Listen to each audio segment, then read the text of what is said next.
नमस्कार, आप देख रहे हैं खबर 100 में हूं आपके साथ राहुल मौर्य। आइए रुख करते हैं इस वक्त की बड़ी खबरों की ओर, लेकिन उससे पहले एक नजर हेडलाइंस पर।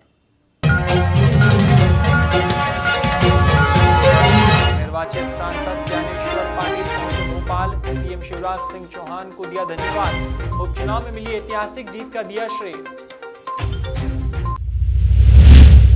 शिक्षा व्यवस्था को लेकर एनएसयूआई ने मध्य प्रदेश में खोला मोर्चा। शिक्षा बचाओ देश बचाओ अभियान किया शुरू।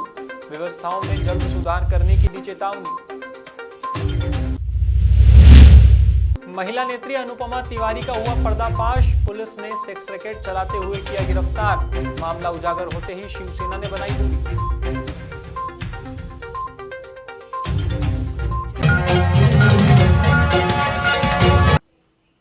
मध्य प्रदेश के खंडवा उपचुनाव में भारी मतों से विजयी हुए नवनिर्वाचित सांसद ज्ञानेश्वर पाटिल सोमवार को भोपाल पहुंचे। यहां ज्ञानेश्वर पाटिल 6 नंबर में चौपाटी पर भाजपा के पदाधिकारियों के साथ स्ट्रीट फूड का जायका लेते हुए नजर आए। वहीं इस दौरान मीडिया से चर्चा में उन्होंने बताया कि प्रदेश अध्यक्ष के नेतृत्व और मुख्यमंत्री के मार्गदर्शन में मिली ऐतिहासिक जीत के लिए धन्यवाद देने आए हैं। इस जीत का श्रेय जनता और संगठन के कार्यकर्ताओं को जाता है। पाटिल की माने तो क्षेत्र का सर्वांगीण विकास ही पार्टी की पहली प्राथमिकता है, जिससे क्षेत्र के लोगों को सारी जन सुविधाएं मिल सके। आज तो जो है मिलकर उनके हमारे प्रदेश अध्यक्ष जी के नेतृत्व में, हमारे माननीय मुख्यमंत्री जी के मार्गदर्शन में जो हमने चुनाव लड़ा और जो ऐतिहासिक जीत मिली, उसका धन्यवाद देने के लिए आए माननीय प्रदेश अध्यक्ष जी को कि आपके मार्गदर्शन में ऐतिहासिक जीत हमको मिली है। आपका आशीर्वाद ऐसा ही हमारे सब कार्यकर्ताओं पर बना रहे, हमारे संसदीय क्षेत्र पर। इंदौर के लसूड़िया थाना क्षेत्र से आत्महत्या का मामला सामने आया है। आप लोगों को आत्महत्या की वजह सुनकर थोड़ा आश्चर्य जरूर होगा, लेकिन यह सच है कि सुनील नाम के व्यक्ति ने दीपावली मिलन पर परिजनों से नहीं मिलने की वजह से फांसी लगा ली है। बताया जा रहा है कि सुनील डिप्रेशन में चल रहा था। इसी बीच दीपावली मिलन पर परिजनों के न पहुंचने से नाराज होकर उसने आत्महत्या कर ली। अब इस मामले की सूचना पुलिस को भी दी गई है, जिसके चलते पुलिस ने मर्ग कायम करते हुए जांच पड़ताल शुरू की है।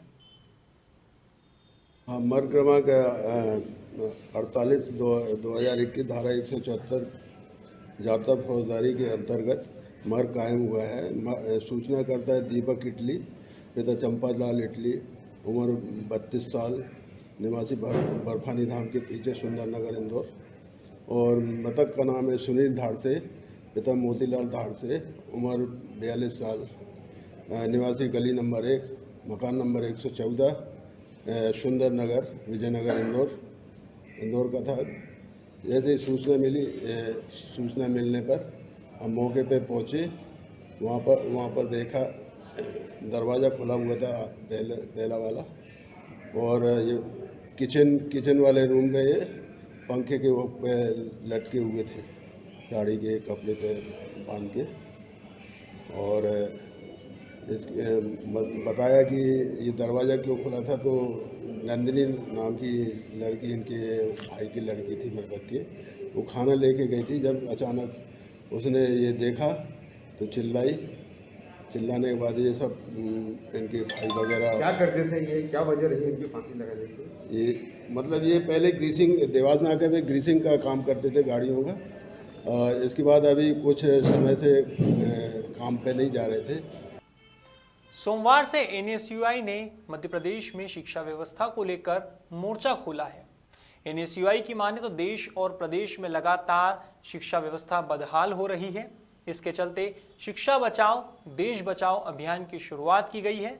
दरअसल एनएसयूआई के राष्ट्रीय अध्यक्ष नीरज कुंदन के आह्वान पर मध्य प्रदेश में भोपाल से इस अभियान की शुरुआत की गई है। इसे लेकर प्रदेश अध्यक्ष मंजुल त्रिपाठी ने बताया कि देश और प्रदेश में मोदी सरकार शिक्षा का निजीकरण कर रही है, जिससे मनमानी फीस वसूलने के साथ साथ शिक्षा की गुणवत्ता के स्तर में भी गिरावट आ रही है। इतना ही नहीं, भाजपा की सरकार में सभी परीक्षाओं में घोटाले हो रहे हैं, जिससे देश के छात्र छात्राओं का भविष्य बर्बाद हो रहा है। मंजुल त्रिपाठी की माने तो जल्द ही व्यवस्थाओं में सुधार नहीं किया गया तो सीएम हाउस के साथ साथ संसद भवन का भी घेराव किया जाएगा। शिक्षा बचाओ देश बचाओ हमने पूरे देश में ये आज लॉन्च हुआ है और इसके माध्यम से आज प्रदेश में भी हमने लॉन्च किया है और हर ज़िले में इसका प्रोग्राम होगा, हस्ताक्षर अभियान होगा, हर ज़िले में अलग अलग विरोध प्रदर्शन होगा। उसके बाद हम बहुत जल्द आगामी दिनों में अपने शीर्ष नेतृत्व से बात करके सीएम हाउस का घेराव करेंगे। और यह जिस तरह से नई शिक्षा नीति बनाई गई है, छात्र विरोधी, इसके विरोध में है, स्कॉलरशिप जो रुकी है उसके विरोध में है, बराबर बेरोजगारी जो बढ़ रही है उसके विरोध में है, साथ में 2 साल कोरोना टाइम पे जो बच्चे हमारे, जो भाई हमारे ओवर एज हो गए हैं, उनकी आयु सीमा बढ़ाने के लिए ये हमने आज लॉन्च किया है और आगामी दिनों में पूरे प्रदेश में इसका हम कार्यक्रम करेंगे। नई शिक्षा नीति में आपको क्या गलत लगता है? नई शिक्षा नीति, पहली तो सबसे गलत बात यह है इसमें कि ये प्राध्यापक को ही नहीं पता है कि इसमें हमको क्या फार्मूले पे पढ़ाई करानी है, किस फार्मूले पे ये होगा, तो वो बच्चों तक कैसे लेके आएंगे।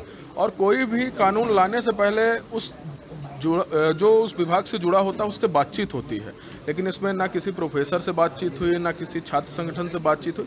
ये पर्दे के पीछे से पूरी तरह लाया गया। जिस समय पूरा देश कोरोना की लड़ाई लड़ रहा था उस समय पर नई शिक्षा नीति लाना यह पूरी तरह से अपन ये कहें तानाशाही रवैया था। मध्य प्रदेश के उपचुनाव में बीजेपी ने 3 सीटों पर जीत का परचम लहराया है। ऐसे में तीनों सीट के प्रत्याशी जीत की खुशी मनाने के लिए भोपाल पहुंच रहे हैं। सोमवार को नवनिर्वाचित विधायक कल्पना वर्मा भी भोपाल पहुंची। यहां उन्होंने मीडिया से बात करते हुए इस जीत को कार्यकर्ताओं की मेहनत बताया है। वर्मा ने कहा कि रैगांव विधानसभा में पूरा परिवार और पूरी जनता एकजुट होकर चुनाव लड़ी है, इसलिए यह जीत उनको समर्पित है। वर्मा की माने तो विधानसभा क्षेत्र में जो भी समस्याएं हैं उन्हें हल करने के लिए रणनीति तैयार की जाएगी ताकि जनता को सुविधाएं मिल सके। ये हमारे कार्यकर्ताओं की मेहनत थी, जो पूरा परिवार एकजुट होकर चुनाव लड़ा और हमारे रैगांव विधानसभा की जो जनता है उसने चुनाव लड़ा, तो ये जीत उनको समर्पित है। क्या प्राथमिकताएं रहेंगी अब वहाँ पर जो भी समस्याएं हैं यथाउचित हम उनके लिए काम करेंगे, गांव-गांव जाएंगे, समस्याएं सुनेंगे और जो भी हमसे बन पड़ेगा वो करने का प्रयास करेंगे। बीते दिनों पहले दीपावली की रात इंदौर के लसूड़िया थाना क्षेत्र में एक शातिर चोर ने चोरी की वारदात को अंजाम दिया था। यह घटना एसआर कंपाउंड में मौजूद लक्ष्मी ड्रग हाउस के ऑफिस में घटित हुई थी। इस ऑफिस से शातिर चोर ने तिजोरी में रखे 1 किलो सोने सहित 2.5 किलो चांदी और 2 लाख रुपए पर हाथ मारा था। यह पूरी घटना सीसीटीवी कैमरे में भी कैद हुई थी, जिसके आधार पर पुलिस की जांच पड़ताल अब भी जारी है। बता दें, पुलिस इस चोरी की घटना में अब तक लगभग 100 से अधिक सीसीटीवी फुटेज को खंगाल चुकी है। वहीं ऑफिस में मौजूद 80 से अधिक कर्मचारियों से पूछताछ की जा चुकी है, लेकिन अब तक पुलिस को कोई भी अहम सुराग नहीं मिले हैं। फिलहाल अभी भी पुलिस की इन्वेस्टिगेशन जारी है। दवा कंपनी से संबंधित व्यवसायी हैं, उनके गोडाउन पर कुछ गोल्ड और पैसा रखा हुआ था जो दिवाली के एक दिन पहले चोरी चले गया था। इस संबंध में पुलिस ने टीम बनाकर रखी हैं, कई टीम इसमें काम कर रही हैं और इसको जो भी इसमें फैक्ट्स आ रहे हैं उसके आधार पर अभी हम लोग इसको इन्वेस्टिगेट कर रहे हैं। सर, अभी तक कितनी सीसीटीवी फुटेज खंगाले हैं? सीसीटीवी फुटेज भी एक पहलू है हमारी योजना में। उसके अलावा भी कई अन्य बिंदु हैं जिन पर हम लोग भी काम कर रहे हैं। हाल ही में शिवसेना की महिला नेत्री रही अनुपमा तिवारी सेक्स रैकेट चलाती हुई पकड़ी गई है। पुलिस ने सीहोर से 4 लड़कियां, 3 कस्टमर, ड्राइवर, महिला मैनेजर और संचालिका को अरेस्ट किया है। बता दें, अनुपमा 2015 में शिवसेना के टिकट पर नगर पालिका अध्यक्ष का चुनाव लड़ चुकी है और योग आचार्य के रूप में सम्मानित भी हो चुकी है। लेकिन अब हाल ही में अनुपमा का एक नया रूप देखने को मिला है।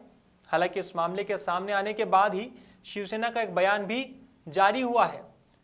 सेना के प्रदेश अध्यक्ष ठानेश्वर महावर ने जानकारी देते हुए बताया कि 2019 में ही शिवसेना ने डीजीपी को लिखित शिकायत की थी और इसकी जानकारी दी थी और तब से ही शिवसेना का कोई वास्ता नहीं है।